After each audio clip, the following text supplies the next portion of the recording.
អូខេសួស្តីគ្នាយើងទាំងអស់គ្នានៅក្នុងវីដេអូនេះគឺយើងនឹងសិក្សាអំពី HTML5 តែ HTML5 ហ្នឹងវាគឺជាគេ HTML គឺជាភាសាសម្គាល់ឬក៏យើងអាចនិយាយបានថាជា markup language ដែលត្រូវបានប្រើដើម្បីកំណត់រចនាសម្ព័ន្ធនៃគេហទំព័ររបស់យើងវាមិនមែនជាភាសាកម្មវិធីទេអ្នកគ្នាវាមិនមែនជា program ទេប៉ុន្តែវាគឺជាភាសាមួយដើម្បីបង្កើតគ្រោងឆ្អឹងនៅលើគេហទំព័ររបស់យើងបានចឹងអ្នកគ្នាអាចមើលបាននេះគឺជា HTML ដែលយើងរៀនទៅបង្កើតជាគ្រោងឆ្អឹងប៉ុន្តែវាអត់មាន style ឬអត់មានសក់ mode color អីទេអ្នកគ្នាឃើញអត់ដើម្បីយើងអាចមាន color បានក៏យើងត្រូវរៀនជាមួយនឹង CSS មកតង់ទៀតដើម្បីចេញរូបរាង color បែបនេះបានហើយដើម្បីធ្វើឲ្យយើងមានសរសៃមានអីយើងចេះដើរចេះអីបានទៀតអ្នកគ្នាត្រូវមានជាមួយនឹង JavaScript អញ្ចឹង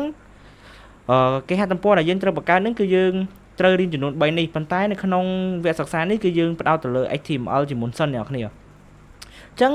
HTML ដូចខ្ញុំនិយាយចឹងអ្នកគ្នាវាគឺជា markup language ទេវាមិនមែនជាកម្មវិធីទេអ្នកគ្នាមិនជាភាសាកម្មវិធីទេអញ្ចឹងដើម្បីយើងអាចរៀនវាបានគឺអ្នកនរគ្នាត្រូវការប្រើជាមួយនឹង IDE ចំនួន1គឺខ្ញុំប្រាប់អ្នកនរគ្នាគឺ IDE VS Code អញ្ចឹង IDE VS Code ហ្នឹងគឺយើងប្រើវាសម្រាប់ run ជាមួយនឹង HTML របស់យើងអញ្ចឹងអ្នកគ្នាធ្វើការ download for Windows ក៏បានអ្នកគ្នាប្រើ Mac អ្នកគ្នាប្រើ Mac អ្នកគ្នាត្រូវ download សម្រាប់ Mac ហើយអ្វីដែលខ្ញុំប្រើនេះគឺ Windows ទេអញ្ចឹងខ្ញុំ download for Windows ទៅហើយអ្នកគ្នាតម្លើងវាចុចនិចរហូតទៅគឺវាបានហើយអ្នកគ្នាអត់មានអីស្មុគស្មាញទេអញ្ចឹងដោយសារតែខ្ញុំមានកម្មវិធីហ្នឹងរួចហើយអញ្ចឹងអ្នកគ្នាពេលអ្នកគ្នា down ហើយអ្នកគ្នាត្រូវការ run វាបានអ្នកគ្នាត្រូវការបង្កើតជាមួយនឹង folder ជាមុនសិនអញ្ចឹងខ្ញុំសូមធ្វើការបង្កើត folder របស់ខ្ញុំមួយខ្ញុំសូមបង្កើតវាអញ្ចឹងអ្នកគ្នាខ្ញុំសូមបង្កើតខ្ញុំដាក់ថា course online អញ្ចឹងនៅក្នុង folder course online ហ្នឹងគឺខ្ញុំមាន file មួយទៀតគឺ folder មួយទៀតគឺ HTML គឺខ្ញុំត្រូវការរៀនជាមួយនឹង HTML ចឹងនៅក្នុងនេះគឺខ្ញុំមានហើយចឹងខ្ញុំធ្វើការអ្នកគ្នាធ្វើការចុចនៅលើនេះមួយមកចុចលើមួយនោះដើម្បី log address របស់វាហ្នឹងចឹងអ្នកគ្នាវាយ CMD វាយពាក្យសារ CMD មកហើយអ្នកគ្នានឹងឃើញ load file CMD របស់យើងមកហើយណាចឹងអ្នកគ្នាធ្វើការដាក់ជាមួយនឹង COD ហើយ dot អ្នកគ្នាវាយ code ហើយ dot click dot មកអ្នកគ្នាធ្វើការ access ទៅកាន់ VS Code យើងនៅក្នុង folder ហ្នឹងតែម្ដងចឹងឥឡូវខ្ញុំធ្វើការចុច enter ហើយចឹងវាធ្វើការដល់ជាមួយនឹង VS Code របស់យើងអ្នកគ្នានៅក្នុង folder ហ្នឹងតែម្ដងអ្នកគ្នាឃើញអត់ចឹងរូបរាង VS Code របស់យើងគឺរូបរាងបែបនេះប៉ុន្តែអ្វីដែលកាន់តែយើងនឹងសរសេរវាបានគឺអ្នកគ្នាត្រូវការ down ជាមួយនឹង extension ចំនួន1គឺខ្ញុំនឹងប្រាប់អ្នកគ្នាគឺ live server អ្នកគ្នាវាយពាក្យថា live server មកចឹងអ្នកគ្នា download live server នេះមកអ្នកគ្នា download វាទៅហើយអ្នកគ្នាអាច run ជាមួយនឹង HTML របស់យើងបានហើយតែប៉ុណ្្នឹងទេហើយអ្នកគ្នាត្រូវការដាក់ជាមួយនឹងមួយទៀតគឺ auto tag អ្នកគ្នា yes auto tag ឬក៏ tag auto ហ្នឹងនេះអ្នកគ្នា auto rename ហ្នឹងចឹងអ្នកគ្នាត្រូវការ download វាមកពេលអ្នកគ្នា download វាមួយគឺវា change ដែរចឹងអ្នកគ្នាត្រូវការ download វាមួយមកចឹងខ្ញុំបាន download ហើយអ្នកគ្នាចឹងឥឡូវយើងធ្វើការចូលទៅកាន់ file របស់យើងគឺ នេះចូលកន្លែងនេះមកអ្នកគ្នាបង្កើត file HTML យើងមួយមកយើងបង្កើតពាក្យថា index.html មូលហេតុដែលខ្ញុំដាក់ថា index.html គឺដោយសារតែ browser របស់យើងគឺវាស្គាល់មុនគេគឺ file index ឈ្មោះ index ហើយ dot ជាមួយនឹង html គឺជា extension របស់យើងដែលយើងរៀនសិក្សាអំពី html ហ្នឹងអ្នកគ្នាត្រូវ dot html បែបហ្នឹងហើយអ្វីដែលយើងគ្នាអាចសរសេរកូដក្នុងបានអ្នកគ្នាត្រូវការចុចជាមួយនឹងសញ្ញាឧទាន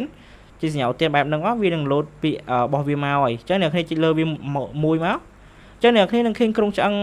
កូដរបស់វាមកស្រាប់ហ្មងអ្នកគ្នាឃើញអត់នេះគឺជាកូដរបស់វាស្រាប់ចឹងខ្ញុំសុំបញ្ចូលអ្នកគ្នាបន្តិចនៅពេលដែលខ្ញុំ run វាអ្នកគ្នាចុចមកស្ដាំលើវាហើយអ្នកគ្នារកពាក្យនេះ open with live server មកចឹងអ្នកគ្នាចុចលើវាមួយមក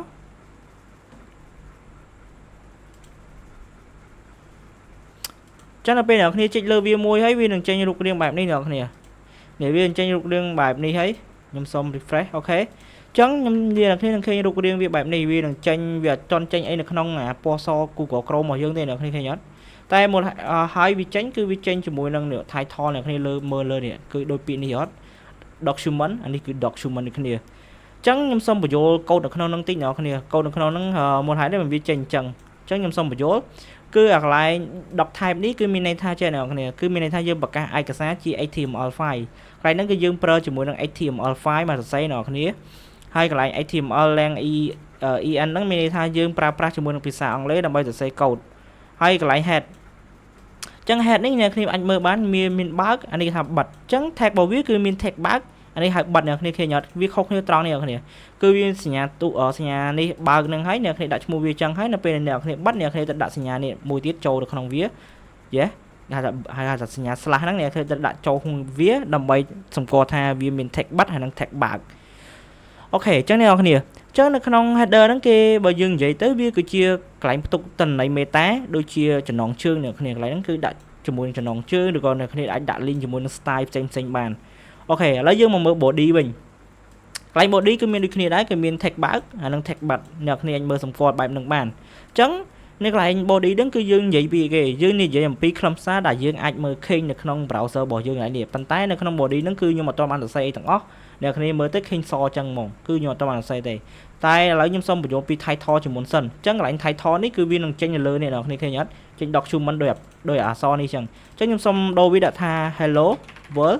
chắc là bây giờ nhâm đặt pi hello world nè khi khi video lại này vì tranh pi hello world lại nè khi thế ok chẳng ní cái chia mù than cứ rồi có introduction này nhóm bộ pi team ở lên nào khi giờ toàn ban châu sạch cột giờ mong thế chẳng chụp nhom nơi video rồi thì